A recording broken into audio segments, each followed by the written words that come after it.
Salam, hər vaxtınız xeyir, əziz dinləyicilərimiz. Bu həftəmizin sonuncu radio buraxılışı ilə qarşınızdayıq. Aparıcınız mən, 11-ci sinif şagirdi Məhəmməd Əliyevdir. 10 may müasir Azərbaycan dövlətinin memarı və qurucusu, xalqımızın və dövlətimizin müstəqilliyi, inkişafı naminə böyük xidmətlər göstərmiş ümummilli lider Heydər Əliyevin doğum günüdür. Müasir Azərbaycan tarixindən söhbət düşəndə ilk öncə gözümüzün önündə bütün həyatını xalqının xoşbəxtliyinə həsr edən Heydər Əliyev canlanır. Özünün dediyi kimi, Azərbaycanlı olması ilə daim qürur duyan bu şəxsiyyətin həyatının 40 ildən artıq bir dövrü ölkəmizin tərəqqisi naminə apardığı mübarizəyə həsr olunur. Odur ki, Azərbaycanın inkişaf prosesinin əsasını qoyan, müstəqil Azərbaycan dövlətinin memarı və qurucusu olan Heydər Əliyev xalqımızın qəlbində daim yaşayır və yaşayacaqdır.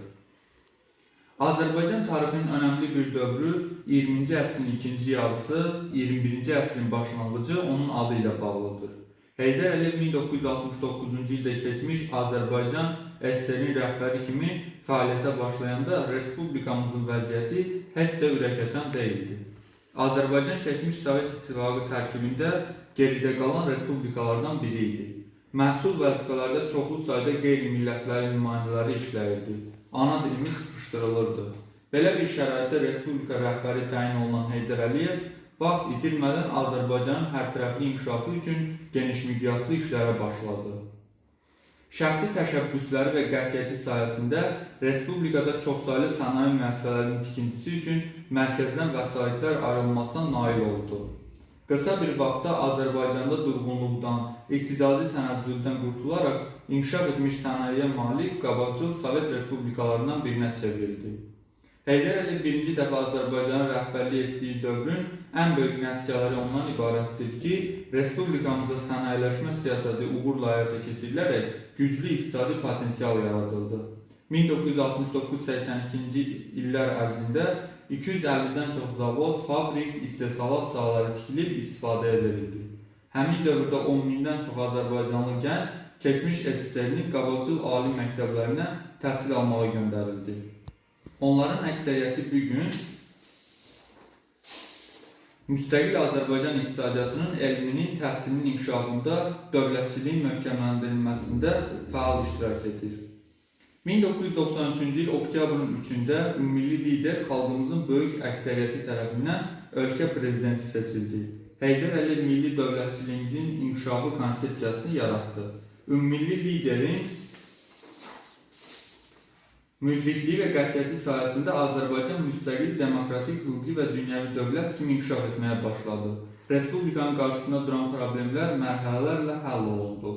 Əminamanlıq, siyasi sabitlik yarandı. İctimai, siyasi, sosial-iqtisadi, elmi və mədəni həyatda əsaslı dönüş başlandı. Xalqımızın bütövlüyü, həmrəyliyi, milli birliyi təmin edildi. Ulu öndər Heydər Əliyevin hakimiyyətə qayıdışından sonra ölkədə baş vermiş sosial-iqtisadi və siyasi inkişaf dövlətimizin möhkəmlənməsində, sivil dünyaya sıx inteqrasiya prosesinə qoşulmasında və xalqımızın strateji mənafelerini təmin edən modern cəmiyyətin qurulmasında həlledici rol oynadı. Milli ordunun formalaşdırılması, Azərbaycanın milli mənafelerini qorumağa qadir olan nizami silahlı qüvvələrin yaradılması, torpaqlarımızın müdafiə olunması ilə bağlı mühüm addımlar atılmağa başlandı. Bütün siyasi və diplomatik vasitələrin işə salınması ilə 1994-cü ilin may ayında həyati əhəmiyyət kəsb edən atəşkəs əldə edildi. Atəşkəsin həyati əhəmiyyəti onda idi ki, məhz bu müqavilədən sonra ölkəmizin dünya birliyinə inteqrasiyası sürətləndi. 1994-cü ilin sentyabrında əsrin müqaviləsinin imzalanması və onun gerçəkləşdirilməsi də məhz Ulu öndər Heydər Əliyev tərəfindən işlənib hazırlanan və müstəqil Azərbaycanın neft strategiyasının həyata keçirilməsinin parlaq təzahürüdür.